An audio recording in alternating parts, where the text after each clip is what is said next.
Chelsea. Then do Hey there, we're the ladies in waiting, and you're listening to Christine 16, All Canadian Man, and Clint of the Nighttime World. only on Generations of Kiss.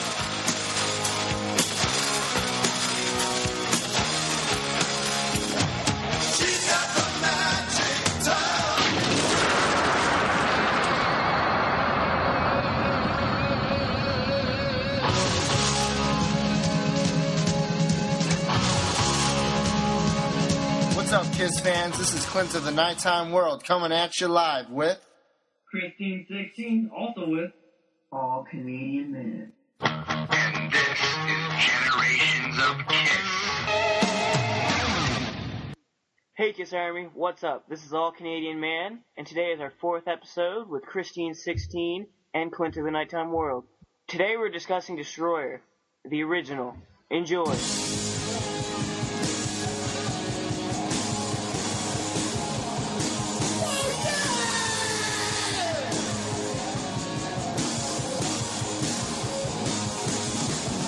I'd say it was the first where Gene got the armor, where he is now. And that was pretty big for Gene because the armor is what he usually wears all the time. But the album as itself, I'd say, is, the second greatest Kiss album out there after Alive? The biggest one, best-selling?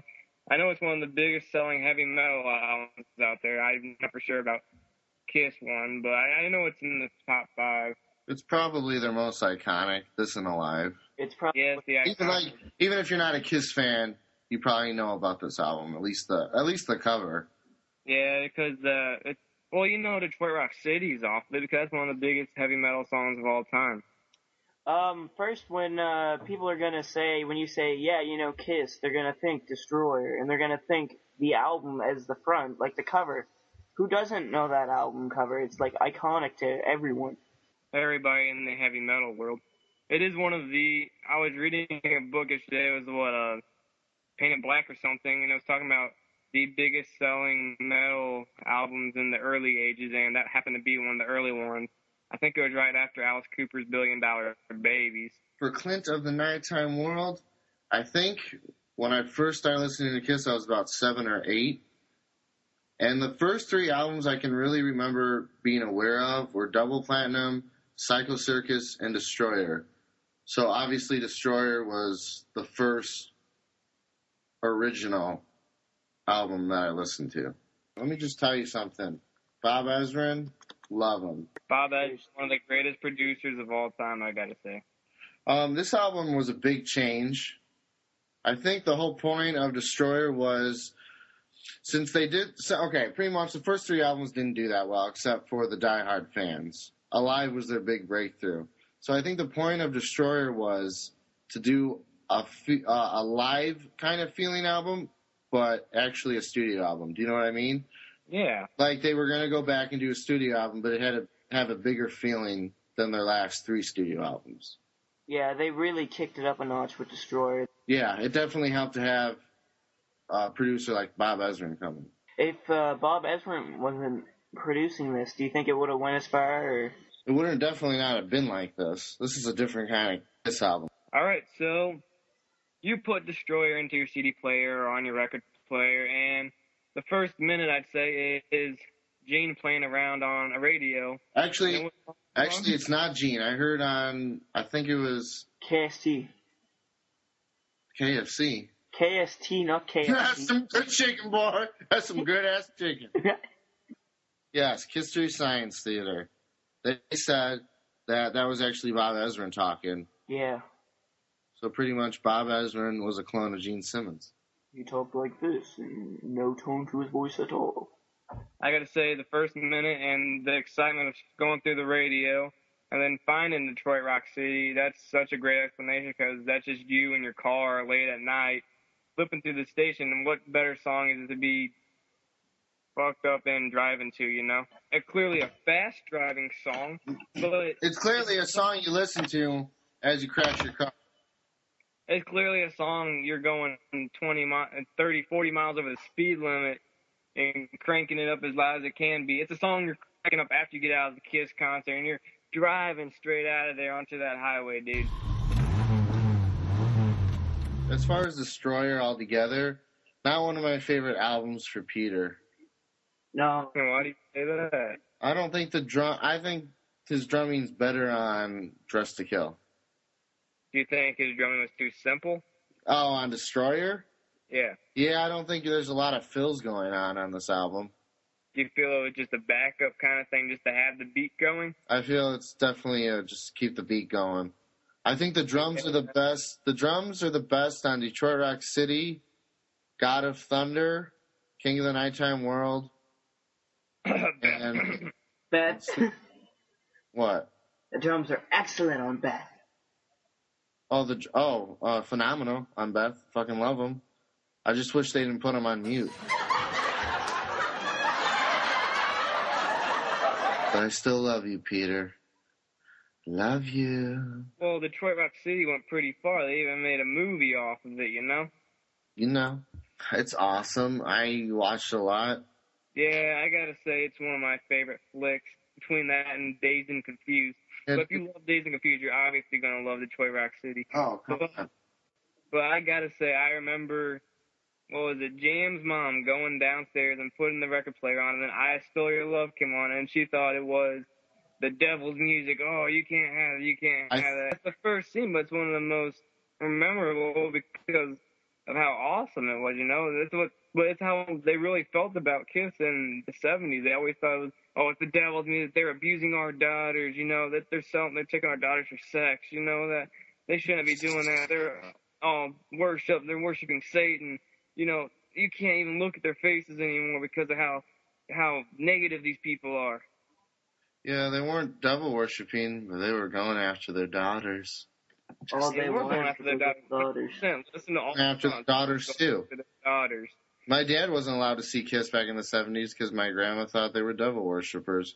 But what I was saying before about I Stole Your Love in the beginning, I think that's the first time I heard that song. Yeah, that was my first time as well because I first started listening to Kiss in 2009. And my dad said, I got a Kiss movie in the basement in Detroit Rock City. Well, he had a copied version of it, so I only got through the first 15 minutes. But I'm like, hey, Dad, do you have Love Gun? He's like, no. So I went out and bought Love Gun and listened to that song. That became one of my favorites at the time.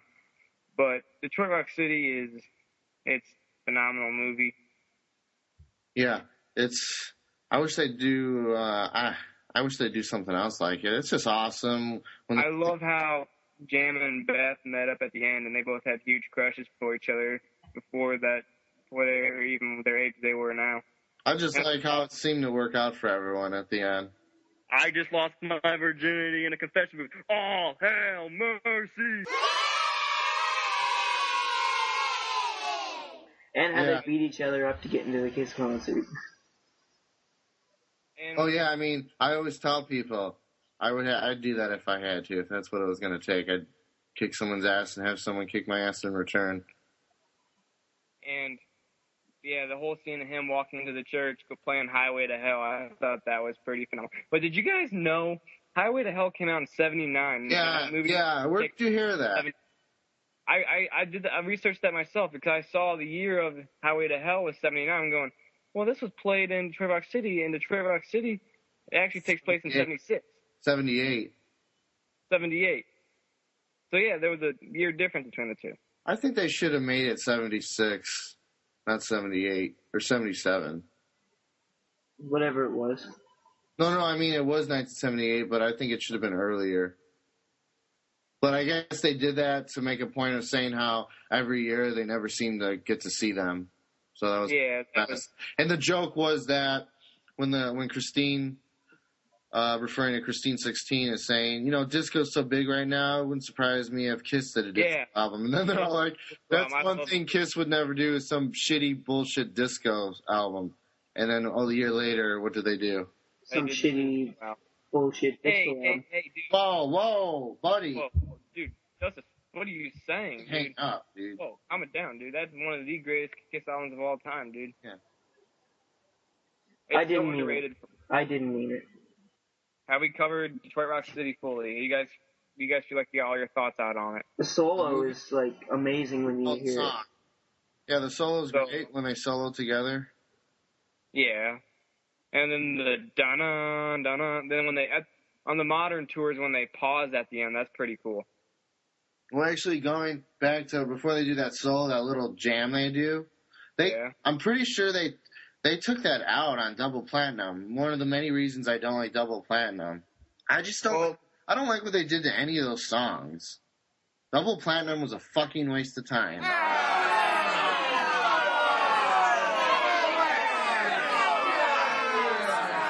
Where is it? Sao Paulo or whatever you call it.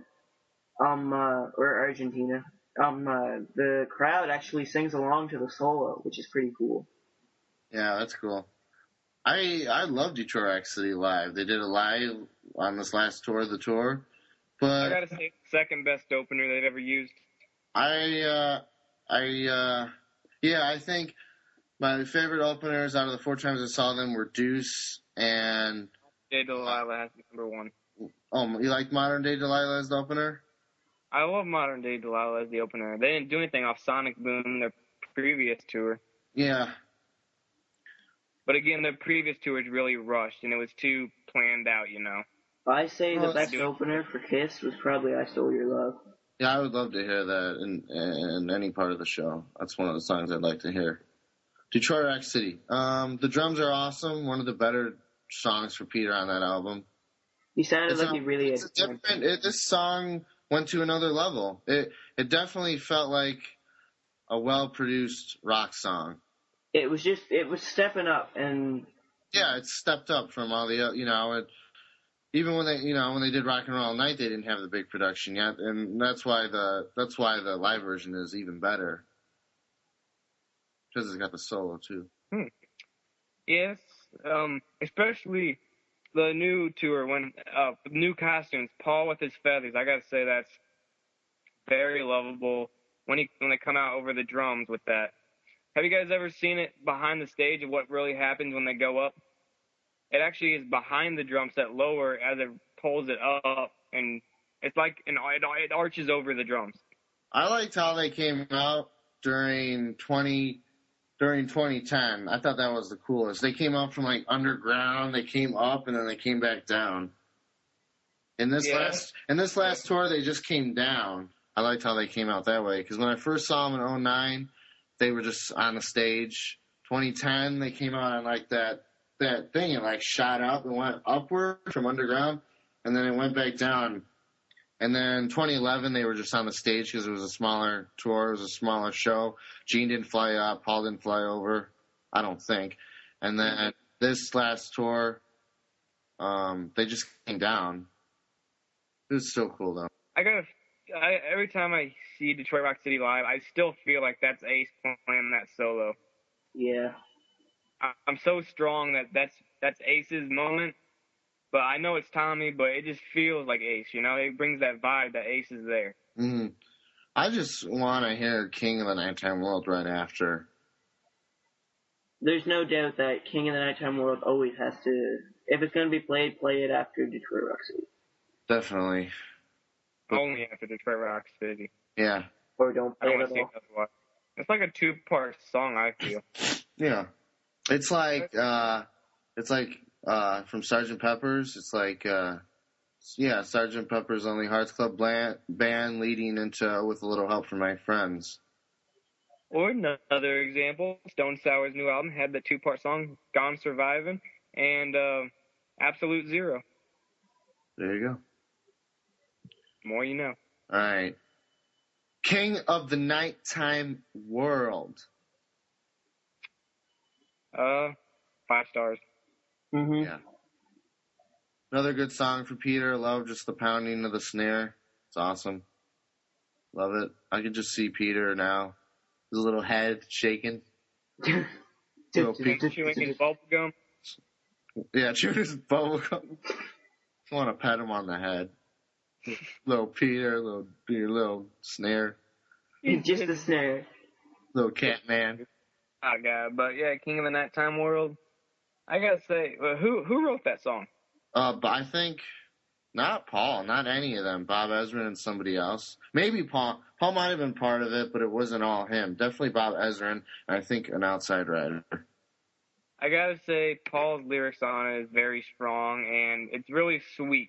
This is a great rebellious album. This is a big teenage. Yeah, I totally feel even right from the beginning of this song. I just feel the teenage vibe off this song or off this album. It's perfect for those kids in Dazed and Confused. Yeah. There's just this is a big stoner rebellious teenage album. Yeah, for back in the day. Now, Lil Wayne is a rebellious album. Yeah. Shit, man. Definitely just something amazing that Kiss had to put. Like, just from the wow to the very end, you're always hooked on it. It's just a great solo. King of the Nighttime World. And you're mine. What the hell is a Headlight Queen? I heard is it someone that gives you a blowjob? Well, that's great. There's something new I've learned. I could use a blowjob. King of the Nighttime World. Great song. In the top 5 out of the album. Yeah, it's one of my. If I had to name 4 favorite songs off it, it'd be in it definitely. I mean, just like I said, Detroit Rock City and that go together. I mean, I can't like either one without the other. Yes. It's like you can't make a baby just with the egg cell. You can't make a baby just with the sperm. You need both. You know, the sperm is Detroit Rock City, and the egg cell is King of the Nighttime World. I like how you put that, Clinton. That really gets into my brain and Thank you. puts a great thought and image in my head. Good. So, All right, moving on. So if King of the Nighttime World and Detroit Rock City made a baby, what's the outcome? The outcome? Well, first of all, I need to be more It's a specific. beautiful death.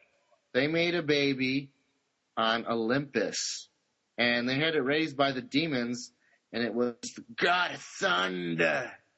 God of Thunder. Is that the third song on the album? Yes, the third song. I wouldn't have said it if it wasn't the third song.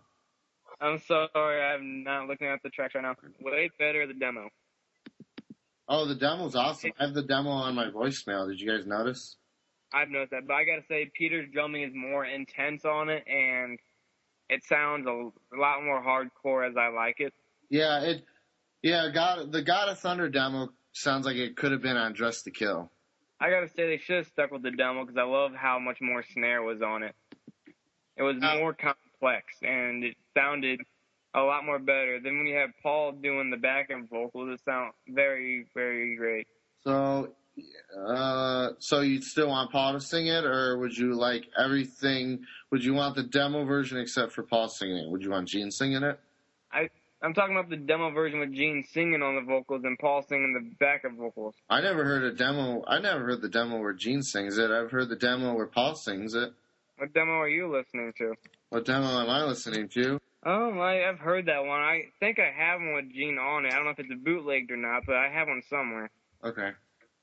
But yeah, that's the one with Paul. He says he's raised by the women. He lives for pleasure and fun or something like that. But anyway, God of Thunder on Destroyer. Justice, what do you think? It definitely is an amazing. It's a groundbreaking song for Gene, really. Mm. It showed Gene's character. Yeah, he's finally got a demon song. Yeah, he's finally got the example of his makeup design and the way he acts and the way he flies, the whole fiery dragon theme, you know. Right. Now he finally got that. Definitely. He always had the songs about women, but now he's got a demon song. Now he's got the comic book villain side of him. Right. That's how I feel, and I feel it's very powerful and strong for him. Mm. Now he's got a song to... Now he can explain his drooling blood and, you know. Mm. Love the little boys. Love the effects they put in. It's a cool song. Yeah, Bob Reson's kids. Yeah, it's just a cool. It's a good example of what. It's a good taste of what the album is like. Like if you heard it on Greatest Hits, everything else will be kind of different. But yeah, you know what I mean. Shit. It is a very dark song. I'd say it's the darkest song on the album, the most hardcore song on the Yeah, album. one of the most hardcore, heaviest songs of the 70s. It was, and that was one of the examples of why the Mothers Against the Music of Kiss Foundation started in the 70s. All right. Matt Mock, Great Expectations.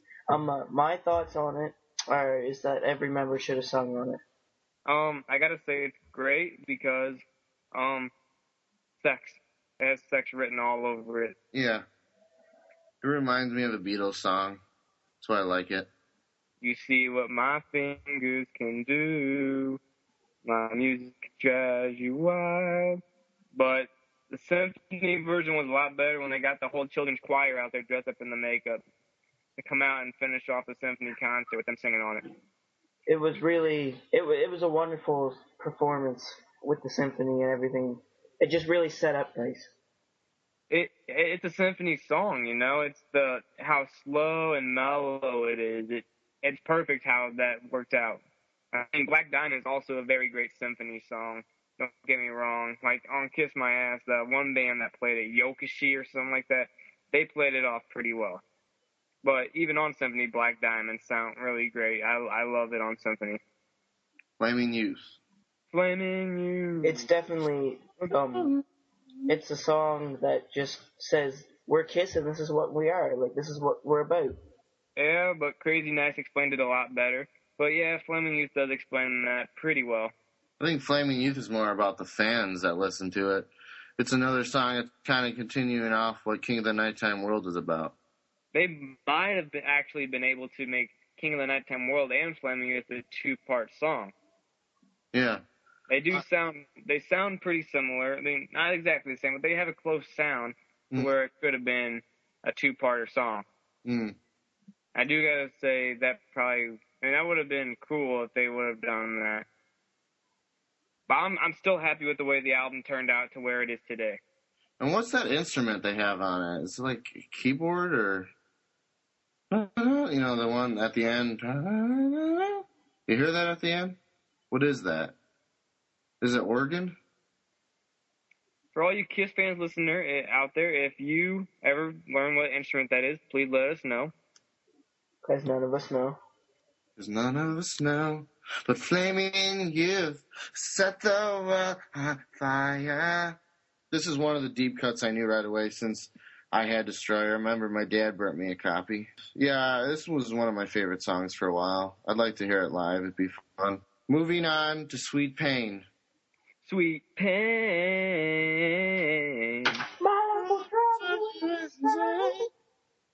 Sweet Pain. Oh, yeah. This is going back to the original type of song Gene would do. It makes me feel like I'm in the 70s. The original solo, not the Ace one, but the, whatchamacallit, Dick Wagner. Yeah. I felt it fit the song more, but I liked Ace's, but it's all good to me, no matter what was in it.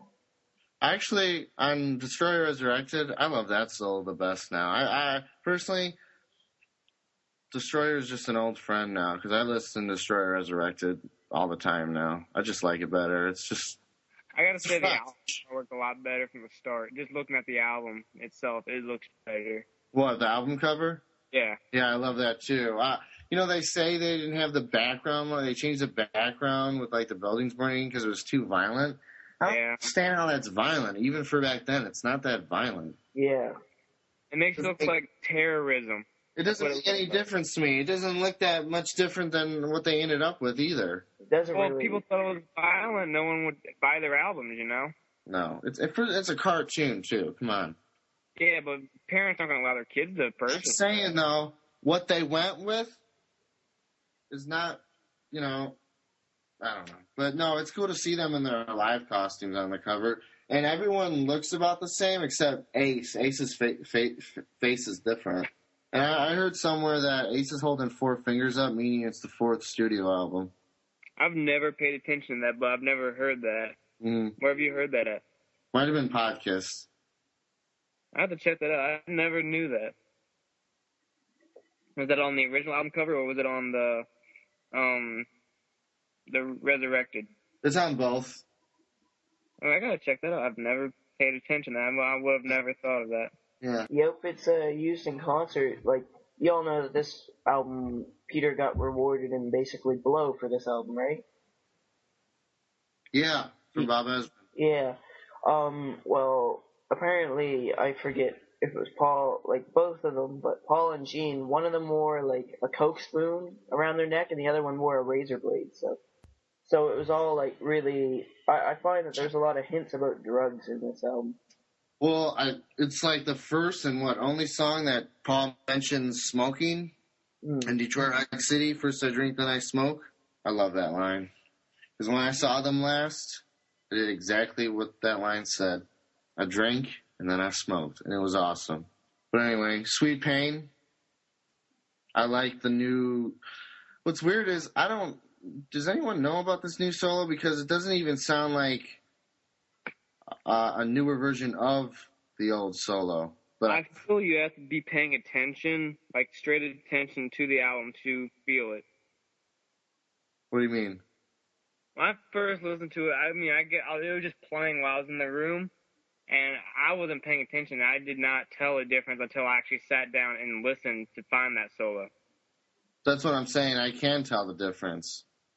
I can tell the difference, but when it's playing, no one's going to be like, that's the Destroyer Resurrected version, you know, unless you're truly paying attention. Actually, I have to say, that's what sticks out the most to me. That solo, it really is different to me. That's, like, to me, the biggest difference, for me at least. But, no, I like the newer Well, that's the version. biggest difference for me as well. I mean, what else was different about it?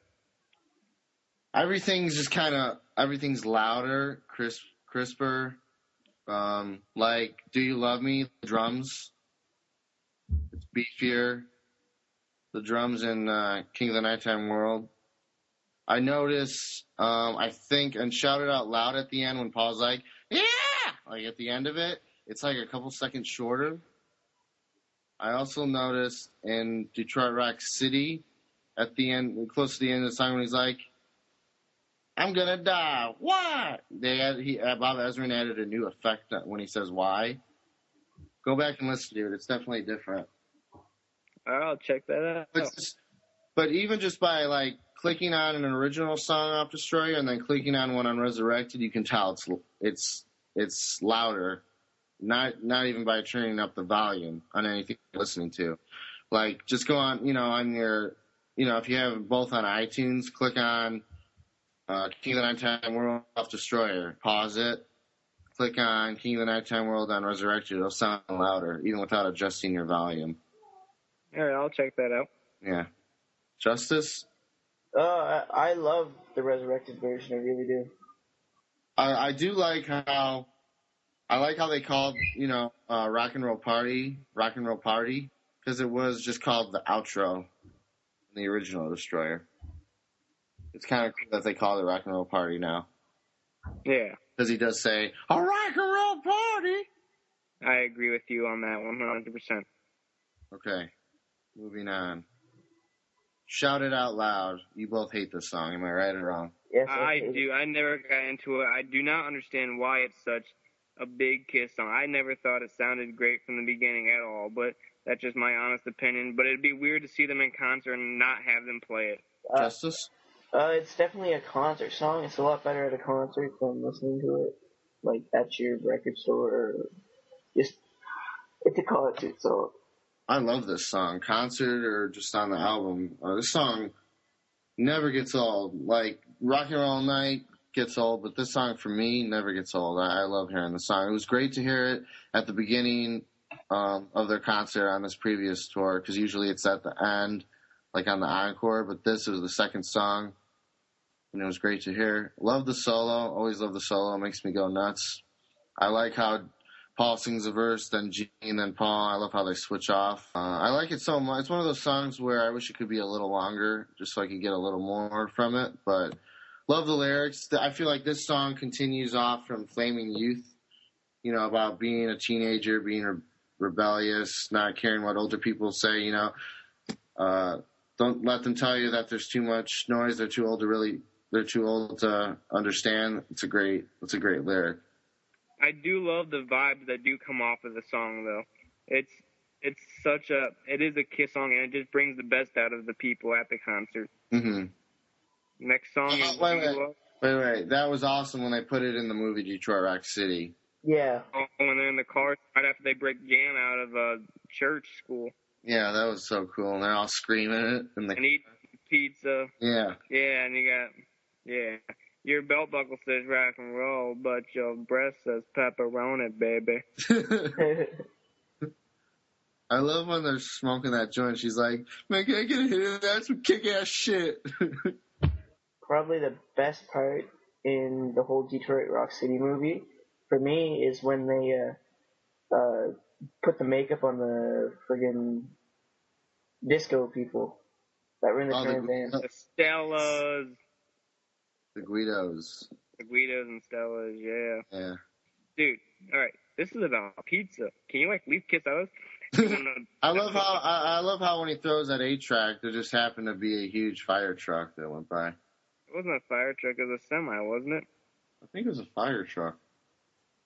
Oh, maybe it was. Maybe it was. Or one of the best scenes is when they're burning the Kiss tickets and the faces. Yeah, the music. I could just see how, because it's a movie, there's music in the background. But if that was my mom doing that, then that music would be in my head as that was happening. Actually, I always say if that was my mom, I would have straight up knocked her in the face and grabbed the tickets. If it was I would have booked it was the 70s, and my mom found Kiss tickets in my pocket, that's probably what would have happened. She probably would have went on the intercom because they didn't have the technology to where they can call you individually. No, the whole school would have heard it. Yeah. You and your stupid Kiss tickets. I would have knocked her, grabbed those tickets, and booked it. Hey, Clinton, how do you feel about Beth? We'll talk about it. How do you feel? I gotta feel it's one of my. I do love it because I love how it was the first heavy metal band to have a ballad. I felt that struck the ways for a lot of bands, a lot of bands. You wouldn't have nearly as many ballads as there are today without Beth. Beth, yeah, I get it's an oldies song and it's play all the time with all those love songs. But, it shows that... You know what, though? I think it's one of those songs that have stood the test of time. I think it still sounds fresh. But, it shows that, yeah, these are hard rocker guys, and they're always out, and he's never home to see her, and, it shows that they do have a loving side to them, and they do have a heart, and it's to show how much he really cares about this girl. Yeah. Even though he's cheating on her every night. Obviously, at the time, that girl meant a lot to him. If he could write a song and get it that big over, yeah, they thought it was a B-side of Detroit Rock City. What did they know? They didn't know it was going to be that big. But I gotta say that song represents Peter a lot. Paul and Gene didn't even want the song. No, not at all. They didn't even want to give it a chance. But I felt it was a way that Peter got his. Peter wasn't as big as the other three guys at first because he's the drummer. Who cares about the drummer? Until Beth was there. And then that was what brought all the chicks to him. And all the girls cry when that song's being played. And it brings such a good vibe. I do love when they unretired it and then Eric started singing it. But then I don't know why they didn't do it again. I wish they really would have. But it's such a calmer downer. Then when they bring on that next song is when it gets all riled up again. Yeah, I don't really need to hear it live ever again. And I guess that's the thing. I feel like it's a very personal song for Peter, especially since he wrote it. And I never had a problem. I don't have a problem at all with Eric wearing the Catman makeup and all that. But I feel weird when he sings it because I just feel like it is. I feel like it's more than just a Kiss song, just a drummer song. I feel it's Peter's song. Same with Tommy Thayer. Now that he's done Out of This World live, there's no need to do Shock Me anymore. But going back to Beth, I like Beth, but I'd rather hear a heavier song live, and I like Hard Luck Woman way more. So Even though Peter didn't write that, Paul did. As far as a Peter song and a ballad, I think Hard Luck Woman kicks Beth's ass. Beth is top 4 off of Destroyer. for Beth on the acoustic guitar, when you hear it on Resurrected, you can hear it, but on the original, you can't really hear it. On Wikipedia, it says that Dick Wagner played on Beth for acoustic guitar, but do you really think he did? You got me. But I did. I looked that up earlier and I saw that because I definitely noticed the guitar. Is there even guitar in the original? There's supposed to be. I think it's noticeable at the end. Piano. In the original, all it was a piano and Peter. Bob Ezrin also said he added some different cuts of Peter singing in the Resurrected version. Why don't we all get together right now and sing it? 1, 2. Oh, no, wait. That. Role Models. Remember at the end of Role Models, he starts, the dude... Yeah. That'd be really cool. I do not know the lyrics to this song. Why don't we seriously sing it, though, right now? Come on. Math, I hear you calling. No, hold on. Get the lyrics out, just so we get it on top. I'm not singing Beth. All right, I'll have to sing it, then. Can you play it on your guitar? No. Alright, then I'll have to do this acapella. Ready? Beth, I hear you calling, but I can't come home right now. Me and the boys playing, and we just can't find the sound. Just a few more hours, and I'll be right home to you. I think I hear them calling. Beth, what can I do? Dun, dun, dun, Beth, dun, what can I do? Say you feel so empty that our house just ain't a home. I'm always somewhere else. And you're always there. Alone. Just a few more hours, and be right home to you. I hear them calling. What can I do? What can I do? Clinton, I didn't even have my lyric sheet out, did you? Yeah. I didn't. Huh. I didn't know you were going to do it. I played the flute. Hold on. We didn't finish. Beth, I know you're lonely. Hope you'll be alright. Dun, dun, dun, dun, dun, dun, dun. Me and the boys be playing. Dun, dun. Alright,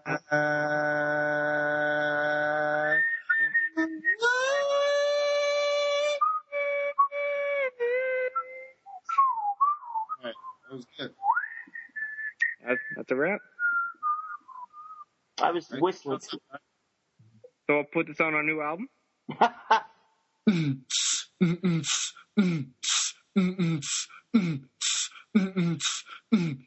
You really like my limousine. Clinton, What?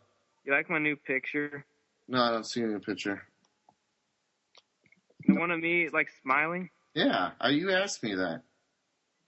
I don't know if your opinion would have changed. Hell, Alright, do you love me? when I hear that song, I think of Eric for some reason. Eric Singer, not Eric Carr, but it just reminds me of Eric Singer. It sounds like he would have wrote it to me. That's a really weird thought, but I hear that song, and it just reminds me of Eric Singer. I don't know why. That's just a member of KISS I think that song represents. This is one of the first songs I knew of. It was on Double Platinum, which was pretty much my first album.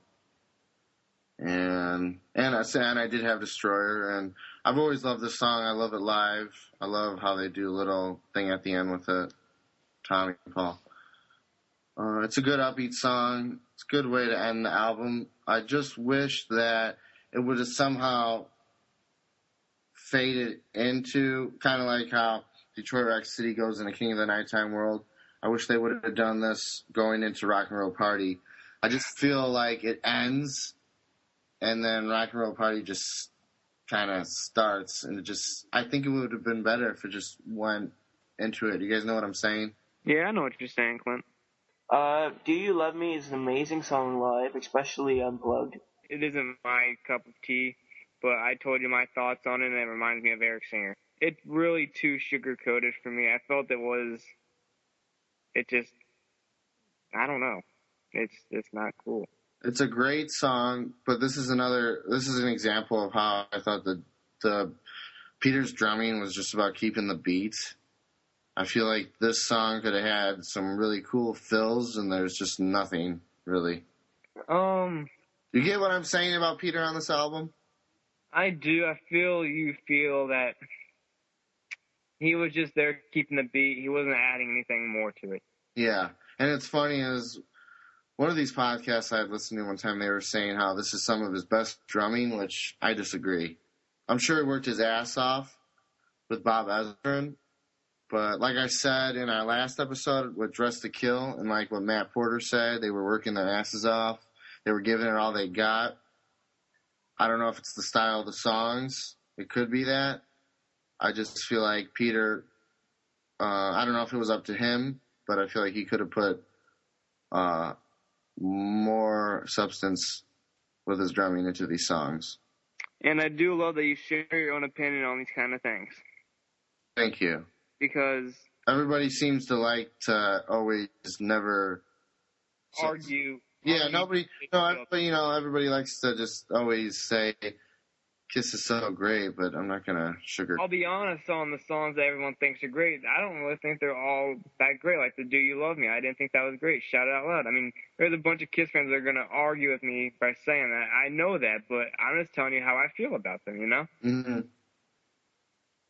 I'd say it's probably a better album for Gene and Paul. Weaker album for Peter and Ace, I feel. It gave Gene his character. Yeah, it did. It was a big thing for Gene. And Paul. Paul has big songs on here. He's got Detroit Rock City, King of the Nighttime World, Shout It Out Loud, and Do You Love Me? You know, those songs just like what God of Thunder did for Gene did the same thing for Paul. Correct. And Ace, now that they're more in the spotlight, more people are actually hearing these songs. True. I just feel for Peter, the drums lack, and Ace, I don't even think Ace isn't even crazy about this. There's 2 songs without him on it. Rock and Roll Over is a way better album for him, which we will be talking about next. Hold on. How do you feel this album does for each band member? It gave some great guitar playing for Ace, even though we never sung anything still. Gene, it gave him his final song that he needed. And Paul, it just gave him more songs to play in concert. And Pete, sure, it gave him his hit, but it wasn't really him. It was him, but, like, it's not something that he's going to want to play every concert. It's just not a rocker like we thought Pete would do. Right. That's my whole thing with it. It's a good song, but it's not a Kiss. It's not a Kiss song. Hard Luck Woman, Peter didn't write that, but it's a rockier song. I love Hard Luck Woman. Oh, fun Kiss fact. When I was little, I always thought, this is just going off topic, but I always thought they had a song called Destroyer, but it was actually Strutter. I always thought Strutter was Destroyer, back when I was real, real little. Alright guys, that's the end of our 4th episode on Destroyer. I hope you guys enjoyed it as much as we did, and stay tuned for the next episode, which should be Rock and Roll Over. I'm All Canadian Man, signing off with Clinton, The Nighttime World, and Christine 16.